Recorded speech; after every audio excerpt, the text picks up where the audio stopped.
Welcome. I am here with Jeff Goronkin. He is the CEO at Urban Coworks locations in Schenectady, upstate New York, and Scranton, Pennsylvania, and Holyoke, Massachusetts. That's That's right. right? Western Mass.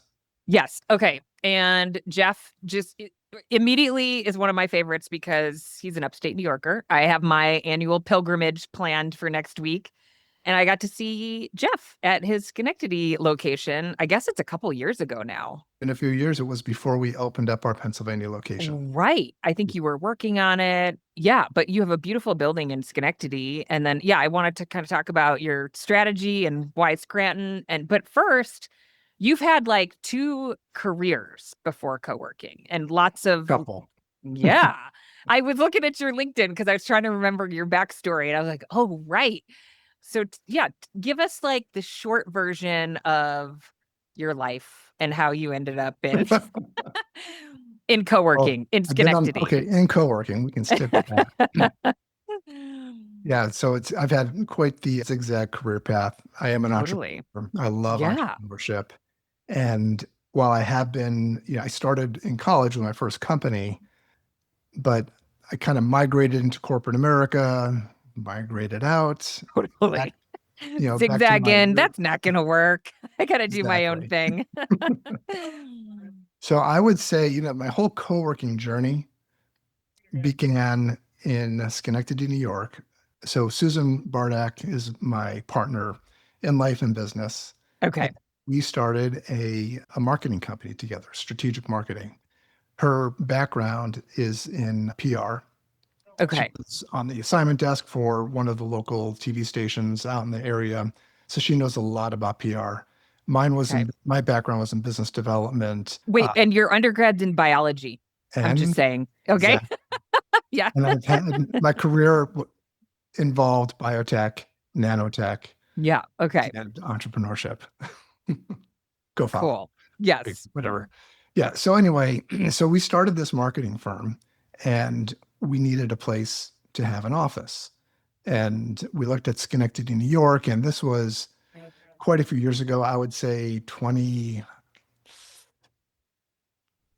maybe. It was a while ago. And we took an office in a building right on State Street, downtown Schenectady, but it was right before Schenectady started to come back. Okay. In 2016, we had to move out of that office and we needed to find another place. And we were invited to join the Electric City Innovation Center, which was an 11,000 square foot building that was ultra modern. It had a staircase or these steps that kind of cascaded down from the top floor to our floor, the fourth floor, that held 50 people. And there was a tech company that was there that was no longer there.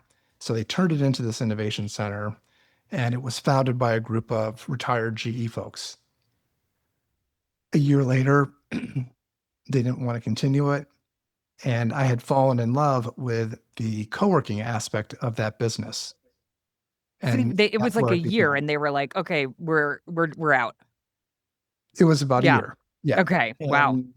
And we actually, we were just a pretty strong participant in that whole process. We Yeah. did PR to help them launch their space, and they just didn't want to do it. So, and which I get. They didn't have a website, they didn't have a sign on the door. It wasn't their thing. Yep. But it was my thing, and it played into a lot of the things that I enjoyed, like building community and entrepreneurship, creativity, and all that stuff. So later that year in 2017, we rebranded the Electric City Innovation Center to Urban Coworks. Okay. Wait, is it the And same building you're in now? no. Okay. So basically, the years from around 2016, 2017 to the end of 2019, those were the sandbox years, Okay. Got it. Love right? it. So Yep. I had no idea what I was doing. There was, we were the second one, we were one of two co-working spaces in the capital region. So it Yep. was just getting going in our area. Yeah. Yeah. So we figured it out. So we had a huge space, ultra modern. It was industrial chic design. Loved loved the character of the space, and that we could host a lot of events there. So we built it up and we hit a real high point by the end of 2019. Okay. We actually hosted this Techstars entrepreneurial weekend event in February of Wow. This is 2020. very big for Schenectady. Schenectady population 68,000. Yeah. Yeah. And I'm kind of curious about this. Median household income 55, which is Well, light for co-working. Like I do a lot of feasibility work and that would be a red flag. But you've got this kind of innovation vibe going and I guess like I'm curious, so you're kind of experimenting here and you're seeing what's happening. You're doing a lot of events. My guess is this space was not built out with like private offices. Like were you no, okay? the And space itself, did you take over the lease for the innovation center? Okay, so you're on the hook yeah, for the liability, but you didn't design the space. You're trying to figure out how does this work? yeah. Yeah. Well, Okay. that was a very flexible lease. I Okay. took it over, but I wasn't committed to it, and Okay. neither was the landlord. So it was great. He gave me plenty of room to do what I wanted to do. And he always said, look, if you want to turn this into a traditional lease, I'll go for it. Yep. But he he wasn't into it. And really, to make that space work, it would have required a massive fit up. Yeah. And he didn't want to do it. So Right. during that time period, when I was kind of figuring out the business, I realized the number of offices really drive your revenue. I know. I wish everybody who like had to sign a lease could try the business model before. And because everybody says I wish I had more offices, but they haven't, now they're in a lease and they can't get more. I was Yeah. curious. I'm sure you've told me your story before, but I was curious, like you really nailed it. It's because you had this like practice period and you understood.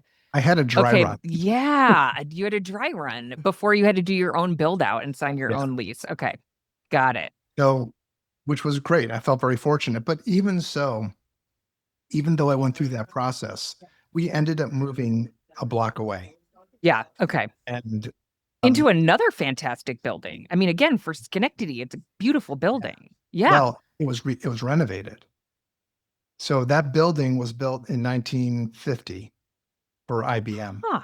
Okay. and it was an eyesore for many, many years. Yeah. So there's a local family that they have a business in Schenectady called Schenectady Hardware and Electric. They've been there for a long time. They bought the building and they completely gutted it and they ripped off the facade. And the only thing that was there was basically the concrete structure. Wow. And this is during COVID. Okay. So, and I did a lot of walking. I did a lot of listening to Everything Coworks. I walked Nice. hundreds You of had your dry miles. run, you had your podcast. Yeah. Jamie, yeah, you were right there with me the whole time in my Nice. Okay, ears. good. And I learned so much. And I also visited a lot of co-working spaces, Okay. particularly industrious. And I'm like, okay, I get it. Get the Yep. model. A lot of offices, Yep. decent amount of co-working space, size matters. If you really want to have Yeah. employees, you want Yep. to have a Right. small business. Yep. So I looked at the space. We committed to 8,200 square feet of it, and we did a full fit up of the second. This is a two-story building. They invested so much into this building. It's beautiful, absolutely beautiful. Yeah. Yeah. So we during COVID, we committed to the second floor and we did a fit up. We had 32 offices in the first phase of that fit up. And When that we was in the 8,000 square feet. 8,200, yeah, Okay. yep. So we had co-working station, about 10 to 12 workstations in the co-working Yep. area, built-in phone booths, 32 offices, a couple of Yep. conference rooms. Yep. We really made it work. Yeah. We moved in there, we filled up like within months. It was Yeah. amazing. So it's like so who's in there? Because not to pick on Schenectady, but like upstate New York Jamie, you'd be has so had its surprised. challenges. Yeah. I Schenectady's gone mean, through a renaissance. We're okay. home to General Electric. So Yeah. that's there. That And matters. while they've Yeah. scaled back over the years, they've come back a little bit, but Okay. there's other engineering companies. There's so many engineering companies Oh, in I the think I area. remember this now from touring that you have some like there's a little bit of feeder entrepreneurial activity around like innovation. Be There's so yeah, much yeah, yeah. entrepreneurshh Okay. going on in Yeah. Schenectady now. And yeah, And yeah, you're a part of marketing that. people, Yeah. nonprofit. Yeah, it's a lot of Yeah. fun. Wait, were you born and raised in Schenectady? No. No. Ah. So yeah, going further back, born in Philadelphia, stayed there for a Oh, few okay. years, moved around a lot, ended up in Okay. Arizona, Yep, that's right. Where you spent did your time in the undergrad in military. biology. Yep. Okay. Oh, That wow. was after the military. Isn't life fascinating when you look back on it? You're like, how did Very, that all happen? I Yeah. know. Well, it's funny. I put together this timeline of urban coworks over the last 8 years Okay. since we've been in business. And, when you're in it, things seem to go so slowly. Right. But 8 years, I know whenever somebody asks me about like timeline for a lease, I'm like, I don't think you understand. 7 years is going to go in a blink. It does. Like, because a 10-year lease sounds like so intimidating, overwhelming, like a lifetime, but it's not, right? It's Is not. that what you felt like when you did your timeline? It just goes so fast. So I'm Yeah. thinking in the very first location, which seems like yesterday, I was thinking, how in the world am I going to make this work? I love this business. I love the vibe, but how do I turn it into a profitable business? And then how do I scale it beyond our region? Had no idea. Didn't have Yeah. the funding to do it or anything like that. And now we have three locations and we're Yeah. looking at a potential fourth and fifth. I sometimes you just have to jump into it, Yeah. believe that you can do it, and Yeah. you just let life take its course. Yes. Yes. Although to be fair, you did, yes, you weren't like totally winging it. And Oh, you have a great build out and it's worked really well for you. Okay. So then I, for the audience listening. So, okay, you went from hometown and then you started to think about, okay, where would I do a new location? And I know the other thing I wanted to say about you, which I think, more people should think about is you've started coming to the conferences. So I get to see you and check oh yeah. in and that's a choice too, is to like kind of really get engaged and, meet people and be out and about. And so anyway, I'm glad you're there because I get to say hello. But yeah, yes, tell us about Scranton and how that came to be. Because Scranton is another, Industrious is not going to go there. WeWork's not going to go there. So I don't think there was any co-working in Scranton when you decided to maybe something No, small. and right Yeah. now there's one co-working space in northeastern Pennsylvania, and it's Urban Coworks. Yeah. Okay. And Scranton is the home of The Office. Oh yeah. Yes. There's a massive mural right next to Urban Coworks in Scranton with all the members of the cast of The Office. And people Nice. come that we can see them. We're on the fourth floor at that location, so we can sit in one of the offices. Yep. What it overlooks the mural of The Office. Every 5 to 10 minutes, people are driving up in the parking lot, Doing coming the up. Instagram Self, photo. yes, it's great. It's all day entertainment. That's one of the amenities that we offer. Okay. But that wasn't why you picked Scranton. No, no, Yep. Scranton really picked us. I was interested in expanding not only in Schenectady because we only had 8,200 square feet. I'm like, Yeah. I really should have committed to the entire building when we did that, but 8,200 Yeah. square feet was a lot to begin with. And since then, we've expanded to the first floor and the basement. We just put in a training center with 2 meeting rooms. We've Oh, got wow. an Okay. additional 1,100 square feet with 5 offices, and everything is taken. It's Okay. such a High good five. run with it. Thanks. But Scranton, I visited Scranton. I visited towns in Connecticut, all over Pennsylvania, all over New York, the Northeast, within a reasonable drive time of where I live in Schenectady. And Scranton really kind of rolled out the red carpet for us. So I was looking for opportunities, and I had met with the economic development office. They were super helpful. That's a pro They, tip, by the way, for anybody listening. I hear a number of success stories because they're so if they're if they're kind of, active and robust, which not all of them are, but many of them are. I mean, they can be really well connected and kind of know like what's going on in town. yeah. Yeah. And particular one, they just did, they were so helpful. The mayor actually called the next day after my visit and said, Jeff, we want you in Scranton. Let us know what we need to do to get you there. And it was a whirlwind of a ride. So no sooner did we move into Schenectady that I started on this tour. Months later, we get a gig in Scranton. And a couple of years later, we open up that co-working space that has over 19,000 square feet, 57 offices, a training room, like everything you could ever want in a co-working space. Yeah, you built it. Beautiful. Yeah. Absolutely beautiful. And you have the advantage of the post-pandemic build out. I've heard you say training room twice now, which are in very high demand. Yes. So you knew when you did your expansion, let's do one of those. Scranton, you wanted to have that office heavy. Yeah. Yep. Right. Yeah, the training room is fantastic. It's like these companies helicopter in and they could add 4,000, 5, 6, $7,000 of revenue in any particular month Which is really important or over a margin. series I of 2 or 3 mean, months. right. Yeah. Yep.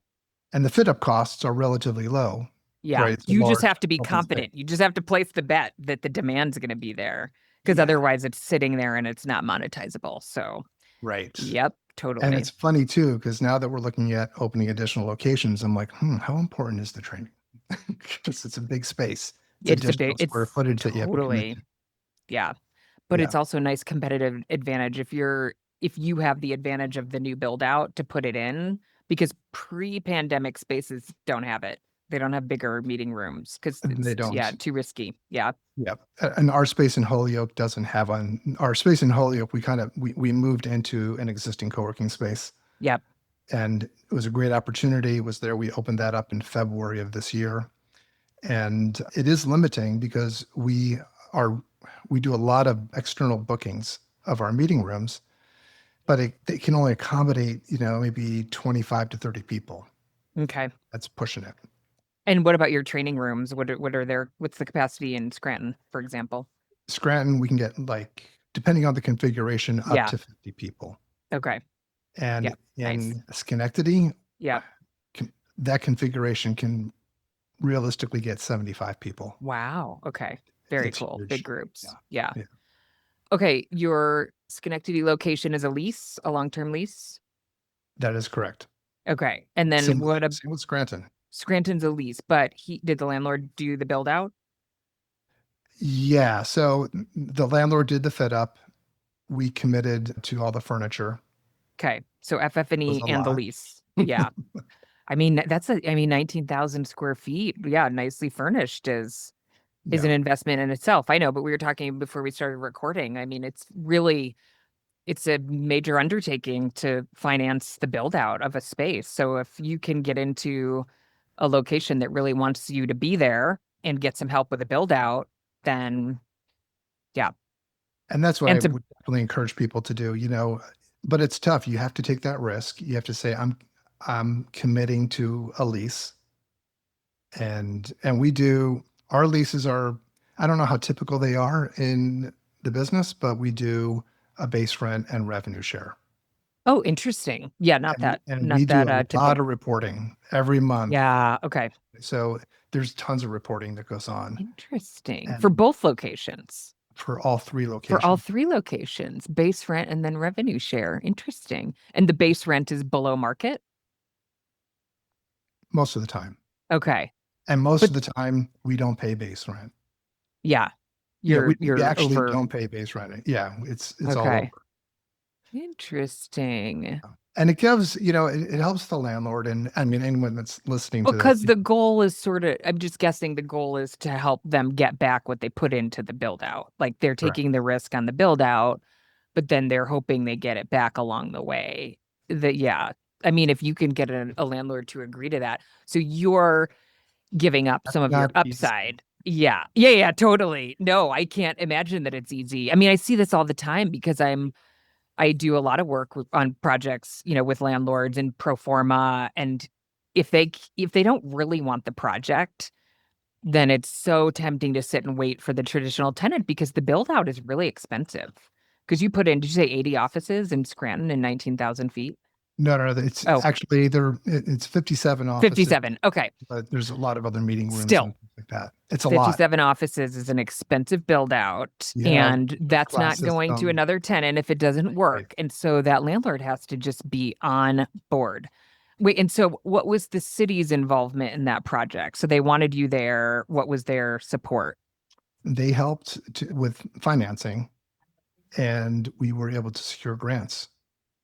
Yeah, amazing. Fantastic. Yeah, Yeah. And that's why, like, when I got into it, I just didn't know how we were going to grow. All I knew is that I wanted to do this, and we figured out the model. So what helps us helps the landlord, helps the city.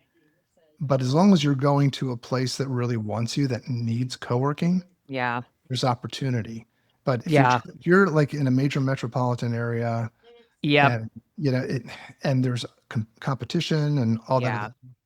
you're not going to be able to find those kinds of opportunities. Yeah. But Trade-offs, right? Because you're the demand. I mean, I remember we did some work together and looking at your pro forma, and just it's like the demand is always going to be a question when you're not going into a market that's full of supply. yeah, so Like Jamie, you're when you came taking, on board and we were talking about this, I was so nervous. I'm like, yeah, wow, and rightly so. I mean, so is to it your going to point, it's work? like great opportunity in deal structure and some grants, but right, can you fill? Yeah, can you fill the space Right. and having more patience? Like you're entrepreneurial. I'm sure you love like making things happen, but you have to know like it's going to take some time in a new market like that where there's no other supply. Right. Yeah, In Scranton, we've hit momentum. So we were talking about Schenectady, and you're like, wow, what is going on in Schenectady? yeah. Population, 50 some thousand people. Yeah. Just on paper, that's the thing. That's one of those markets you have to live in it to be willing to bet on it. If you're just looking at it on paper, it may not all line up. Yeah. Yeah. So Yep. and that was my benchmark to use for other communities. So it had to be walkable. You had Yeah. restaurants and coffee shops, and the community had to be investing in itself. So we're looking at communities that are going through Hmm. revitalization. Yeah. If it's not, we're not interested. Yep. So we want to be where communities want us, and the location matters. And if you go someplace and you're out in the sticks or whatever, it's a drive to get there, and there's no restaurants or coffee shops. It's around Yeah. that area, it's going to be a heavy lift. Yep. Yeah. So And yeah, you know that. Okay. So what's your involvement in the marketing agency today? not much. Okay. Does it still exist? Is Oh your yeah. Oh okay, yeah, yeah. And it's your going business strong. slash life partner is in charge? Yeah. So that's her Okay. thing. It's Buzz Media, buzzmediasolutions.com. But her focus really now is PR. So she's Okay. got a small team, and they work with nonprofits, they work with some for-profits, they work with some tech companies, and they also work with a co-working company. And Excellent. that is part of, what I like to call the secret sauce, because our story plays out in the media. Hmm. And Yeah. so important for search engine optimization. I was gonna say I've been studying a little bit about SEO, especially with like ChatGPT and the PR stuff is coming up as like a big deal because of you need other sources talking about you and for the algorithms to pick that up. And that is so okay, yeah, that's it. Yes, and the backlink Yeah, credibility and all those things, which is actually quite hard to get if you're not doing PR. right. Yeah, but We most have co-working so spaces much. don't do PR because it's kind of So, foreign. It's like not really an easy lever. But I mean, it plays so well with sort of your why, like communities that are investing in themselves. To your point, it plays out, aligns with what they want to talk about and stories they want to tell. So interesting. it absolutely does. And if, let's say your co-working space is in a community that's saturated with co-working spaces, Yeah. you can still stand out. But Hmm. what kind of things as an owner, as an operator, are you doing in in that community that matters? How are you making a difference? And tell that story to the media. And Yeah. but you need to have somebody that understands what is How to do that and and what's the how story? to What's do the it. yeah. Yeah. Good thing you married one. Yeah. Yeah. Okay, but I do remember, so you were running ads in Schenectady for a while at least. So that was also a marketing lever. Yeah. So like we did some Google. We tried everything. We tried Yeah. Facebook. That again, our sandbox. But we Yeah. run Google ads in Schenectady. We don't do Facebook ads. We do a lot of social media posting more for fun than anything else because our our primary driver of leads, you're going to find this shocking, is Google. Yeah. Okay. I thought maybe Just you were going to kidding. really surprise me. Yeah, no, there's no magic bullet. I wish there was. But tell me about Schenectady because, or sorry, Scranton. Scranton. Yeah. So we did a lot of Look, advertising in Scranton yeah. for the first Okay. year. With ads. With that, so we did one Okay. year of Google ads. We did a Okay. lot of PR. There was enough search volume to do Google ads. Like there was enough awareness or search for office Yep. space. Okay. Yeah. And then what we also did, we have a multi-pronged approach to get ourselves out there. Yeah. Got involved in the community. The number one thing I did was I hired she's our director of operations. She worked for the city of Scranton, and she was actually really getting into this whole project when we moved down there. When we opened up, she's like, Jeff, I want that community manager job. I'm like, really? Like, okay, well, you're going to come on as the GM, and now she's our director of operations, and she's here in Holyoke, so we're tag teaming the Holyoke location. Oh, It's she's in it's Holyoke fun. now. Okay. Well, a couple days a week. Yeah. Okay, I am great. too. And we have our community Yeah. managers operating the other Yep. locations. Yeah, so it's fun. It's exciting. There's, a lot of activity. Yeah. But Wait, remind me, she was in our community manager program, so I should Tiffany, remember her name. Tiffany. Thank you. yeah, yeah, Uh she's great. yeah, she was awesome. I know she would get on the calls. River is on the calls all the time and River in is the Facebook fantastic. group Oh my or God. in our Slack channel. We just helped her Yeah, with some CMRA questions. yeah, But she's totally on it. Okay, because we cannot make this a seamless transition, I'm going to have to confess that this is part 2 of our recording because I ran out of power on Jeff in part 1. He was an innocent bystander and we rescheduled and here we are. So, Jeff, we've gone through your story and talked a little bit about your locations and we were just talking about the fabulous Tiffany and that she was part of the economic development group in Scranton. She wanted to work for you. So she came in and worked for you. And I think part of that discussion was about where your leads come from and that she was, pretty connected in the community and that was helpful. And now she's helping with your newest location in Western Massachusetts. So yeah, I would love to yeah, hear a little bit more about like because you did say, okay, Google Ads is like your primary source of leads or Google in general, organic, some ads. And then how, important was it to have somebody really engaged in the local community in Scranton? And then we'll go from there. Let's start there. sure. Yeah, there's so many different directions we can take this. Google My Business is probably the number one driver of leads to urban coworks at all three locations. So it's super important. In fact, we're giving out candy bars today in the Holyoke with little QR codes asking Mm. people to leave us a review. So I love it. Yeah. I don't think yeah, Google really minds bribes.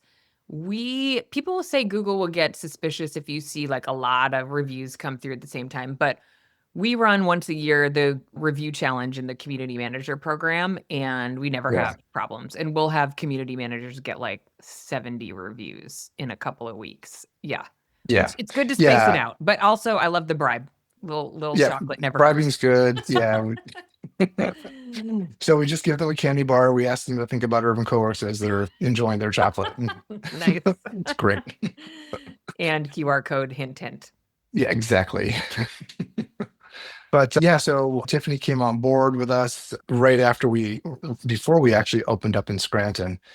And it was just it was the perfect match. She's very community oriented. She grew up in Scranton. She knows a lot of people. But interestingly, the people that came into Urban Coworks to get memberships and offices, she didn't know 90% of them. That's funny. So, Yeah. but it was an interesting process. And, we looking back over the past almost, we're going on 2 years now in Scranton in November, December. We're probably operating at around close to 60 to 70% capacity. Okay. And we got a nice little bump in September across the board at each one of our locations. It's that Oh, good. The September back to bump that school we typically mentality. see. Yeah. Okay. But Tiffany's very community oriented and she's embraced this job.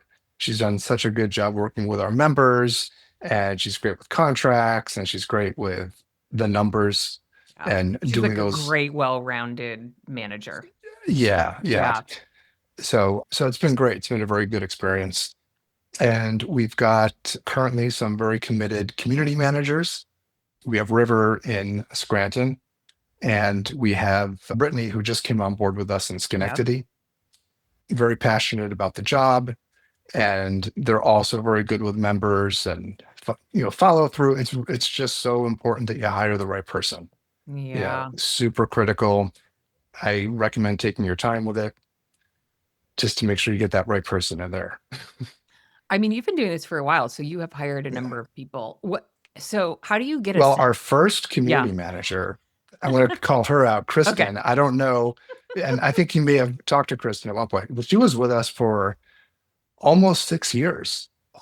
So she started off as an associate, she became community manager, and she was working with me when Urban Course was a sandbox. Our first location only had like 8 offices or something like Yeah. that. A huge space, more of an event space than anything else. And we're just trying to figure it out. Yeah. But I was very driven to understand the business and to grow the business. And Kristen went from being a community manager to a general manager and then regional manager.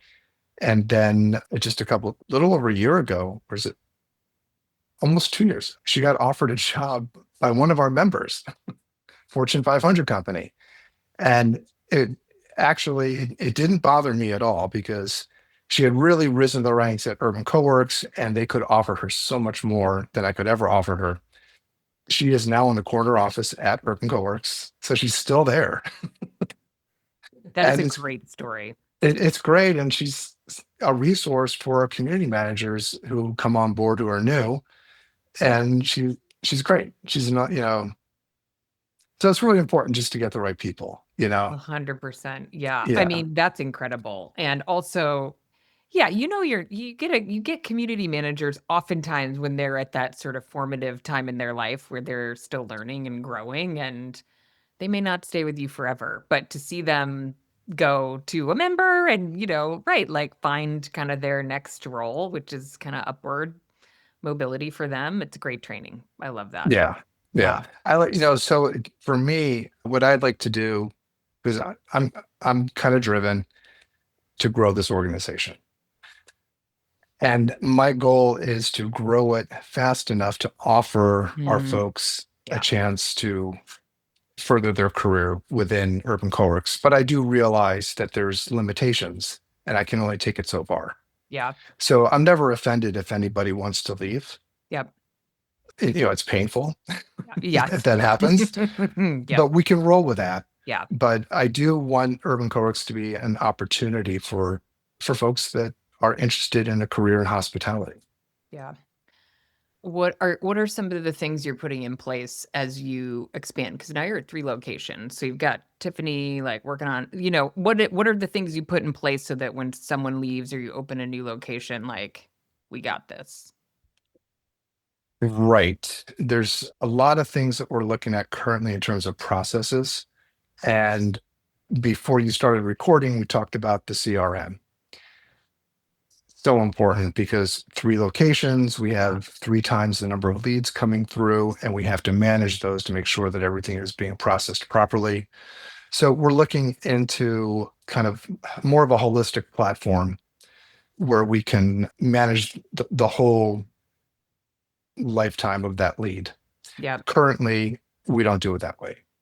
So it comes in, we're like, hey, so and so, can you take that? Or Yep. I got this one. And we work it that way. And then we have weekly meetings and we do follow-ups. Hey, how are Review these every, yeah. how are these going? But it would be nice to have automations in place and more metrics around that whole process. So that's one of the things that we're working on developing. We're also, virtual mail is a pretty big thing for us. So we're looking at developing processes to make it easier for somebody to step in and just handle that process.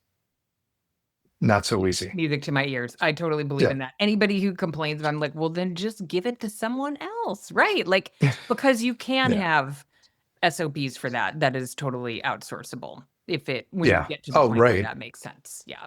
Yeah. Definitely. Mm. And then there's other things like normalizing processes within each location and the equipment that we use. Yeah.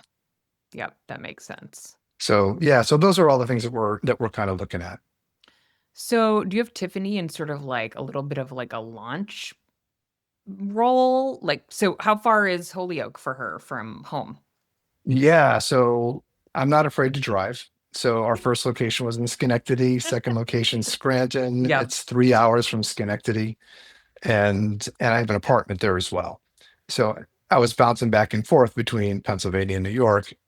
I love it. I love downtown Scranton. We've had all kinds of conversations about that. But Holyoke is only an hour and a half from where I live in New York, but it's 3.5 hours from Pennsylvania. Okay. Got it. So, Tiffany, there's this interim time as we scale up this location. So, we're looking at bringing on our first community manager here sometime next month. So, meanwhile, we're tag teaming Holyoke. So, I Oh, come you've out been a few choosing days. it. I was gonna say, I Mhm. remember last time we had to reschedule because you're like, I gotta work the front desk this week. Right? I mean, Hmm. there's trade-offs to that, right? It takes you away from like working on the business, but also you get to know the location really well, and nobody's better at selling than the owner. That, yes, that's true. Although we do have a really good team. So, Okay, and they're great at closing. good. But I gotta say, it's great. Now that we have 3 locations, jumping back into working the front desk and doing all the operational stuff, it's a good thing because it keeps me very close to the pulse of what's happening. And that's kind of where I'd like to be. And sometimes you just have to let your business let it simmer. You can only push so hard, and sometimes you have to let it take a break, let it grow. You plant the seeds, you let it grow, and then 6 months, 12 months from now, it's like it's prospering. Yeah. So yeah, I've often found that the times that I've taken a break from the business, super, super helpful. You come Mm, back and things like, wow, it wasn't like this when I left. yeah. So Especially in this business where things can shift like somewhat unpredictably sometimes. that's true. It only Yeah. takes one new company to come in and change Yep. everything. So what is your kind of ideal team structure at your locations? Kind of you've got three now. Like how do you like them to be set up? And yeah, what are their responsibilities?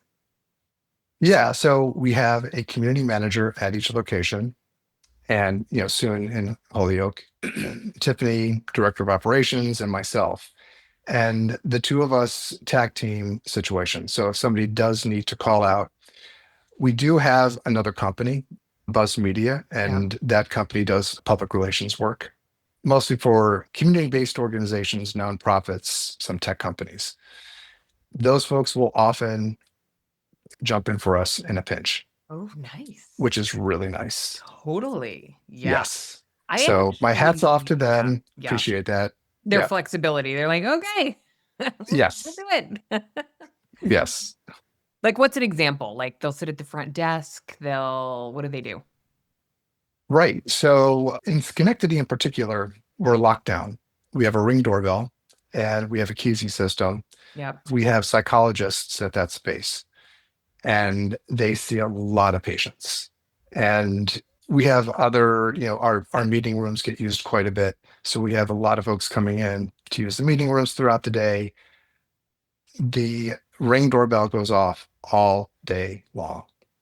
So important that somebody is answering that Yeah. door and letting people into the space. And we're looking at setting similar things up at our other locations. As those locations fill up, depending on where it's located. Holyoke, we're on the first floor in a shopping area. You get people just wandering off the street. you know, Totally. Looky looky. so What's happening in here? Can I look around? exactly. So we actually put some window tinting up on one half of the doors. The main door you can kind of look through, but we may or may not put window tinting up on that door as well and lock it down, Mhm. in the future, Yeah. just to prevent, those things from happening, Yeah. throughout the day. Yeah. Interesting. So yeah, so the folks will come in, well, you know what a community manager does. They do just about everything, Yeah. right? So when we have people come in just to sit in, if a community manager is out for the day, they're all they're doing is managing the members who are there. They're not doing any back office work, which is can be quite extensive. But they're answering the doors, taking care of the members, filling the coffee, that type of Yeah. thing.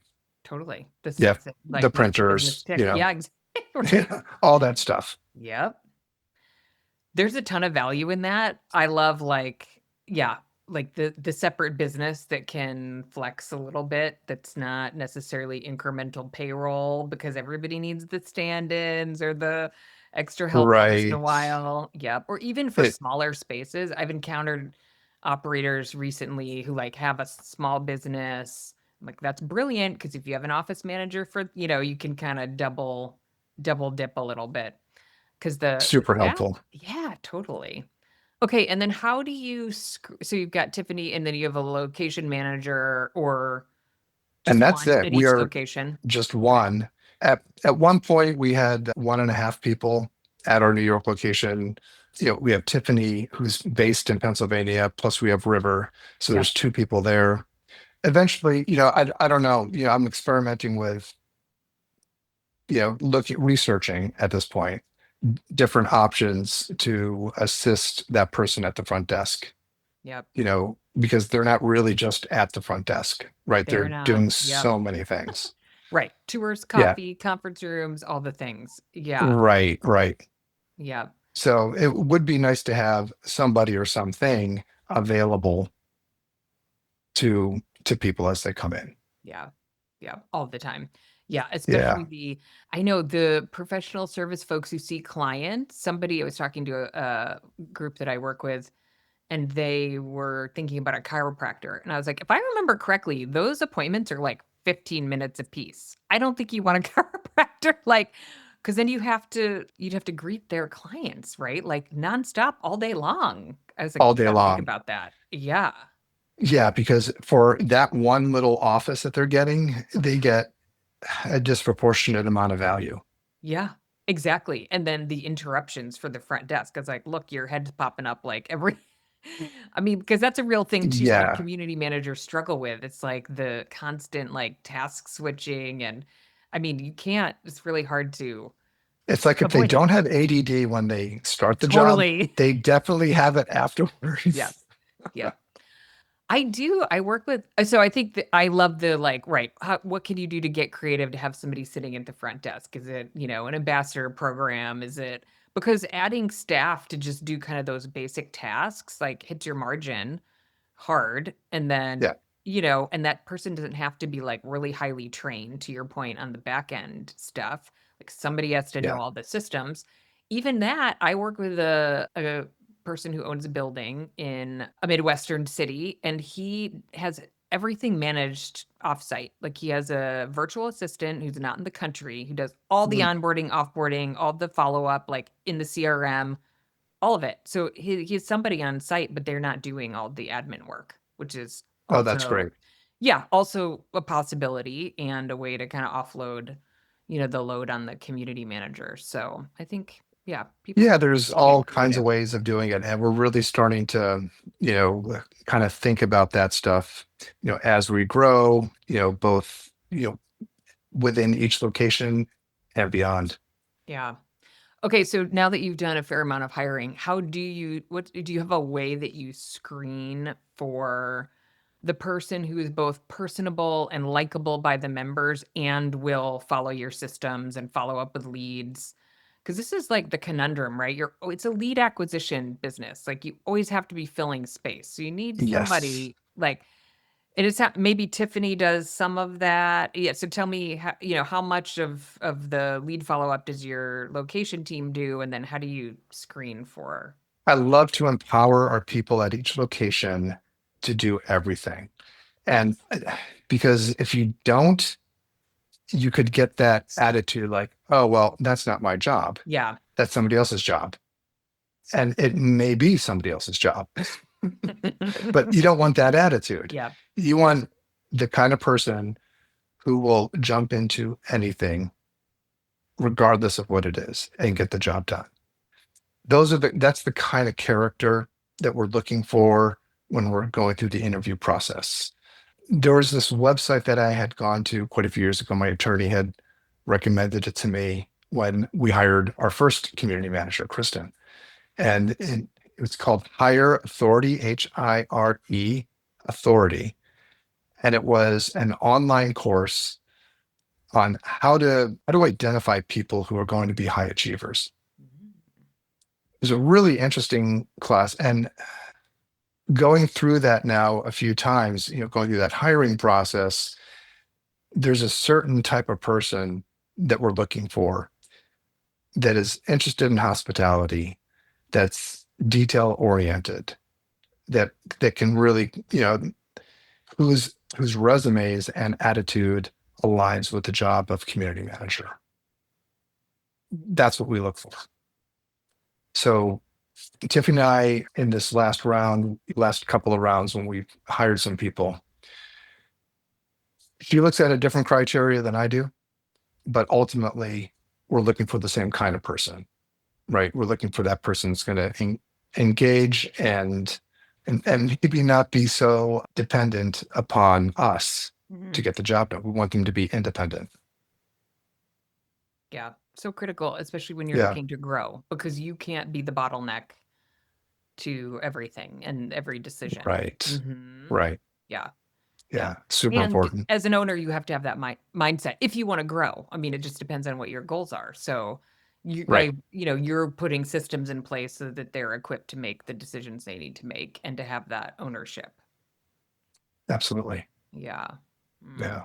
Are you going to give us any secret tips about what you're looking for?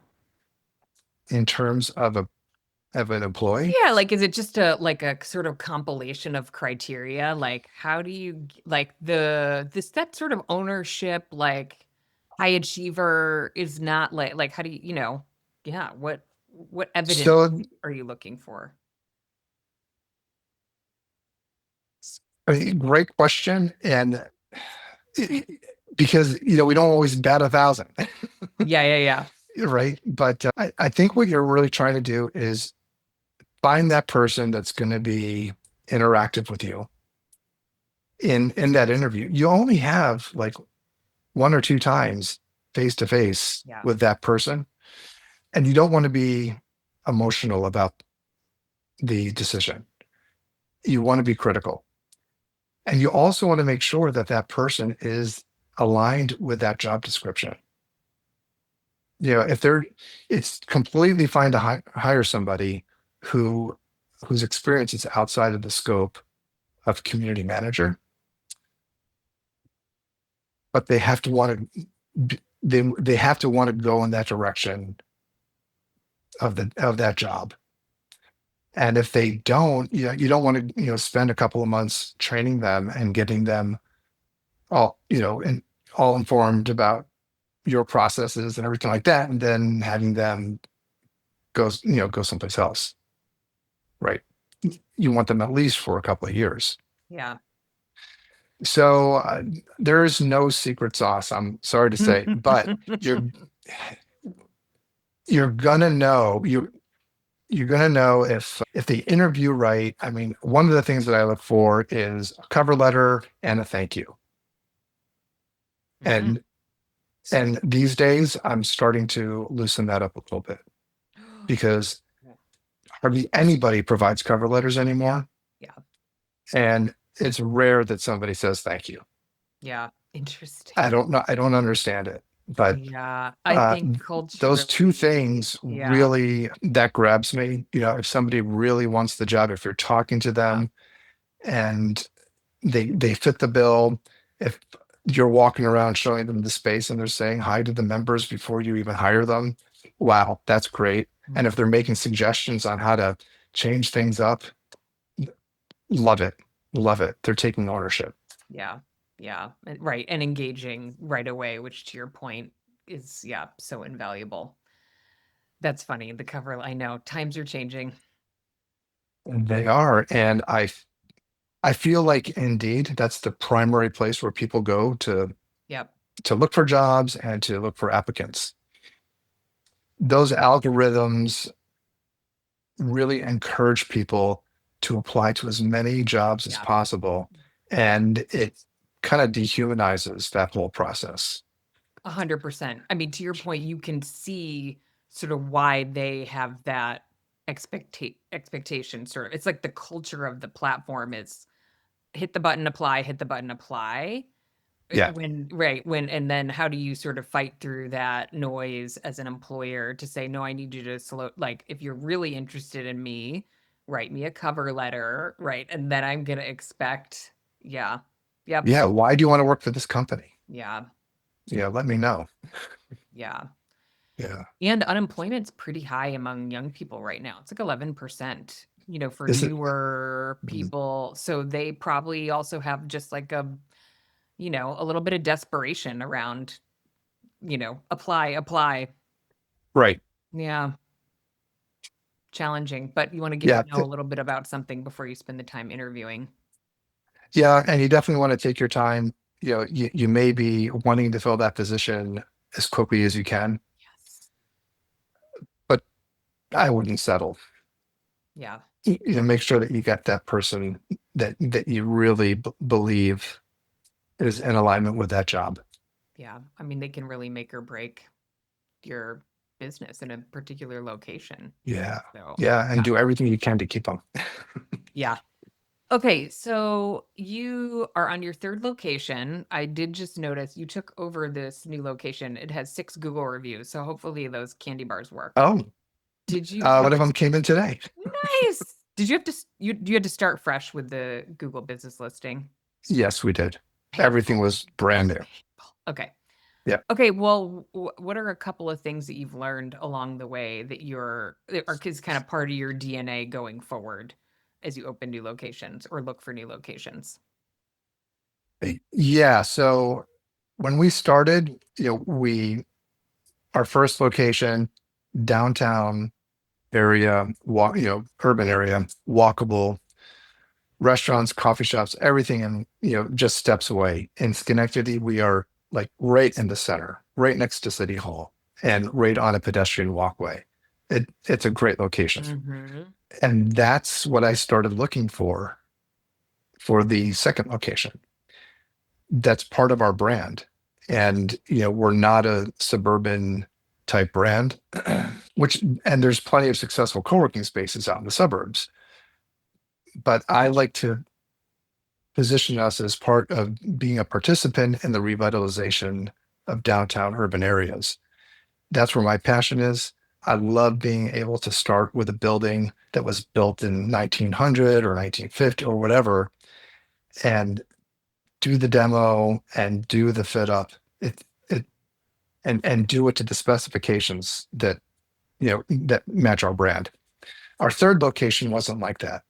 Our third location was an existing co-working space, big space, 15,000 square feet, and had everything we needed. But the location is very different. We're down the street from a shopping mall. We have CVS across the street and Barnes and Noble, and very different vibe. So moving forward, we do want to be opportunistic, but we also want to stay true to our brand. And if it's possible to become part of that revitalization process that's happening, in cities across the northeastern United States. Does that passion help you when you're talking to landlords?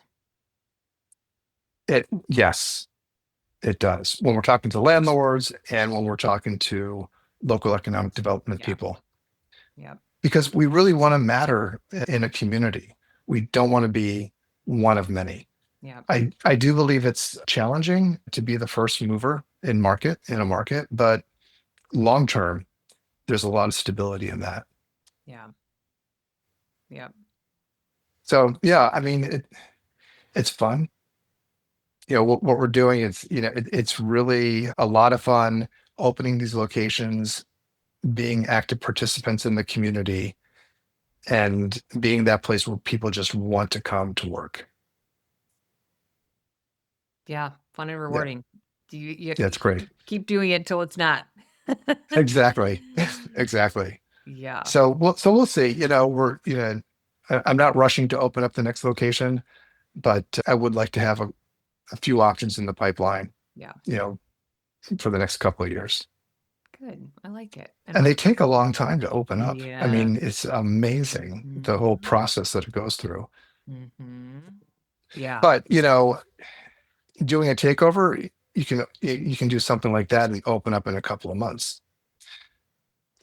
There's a lot of benefit to that too. I'm sure. I know. Right. Exactly. You'll have to keep us posted on how that goes.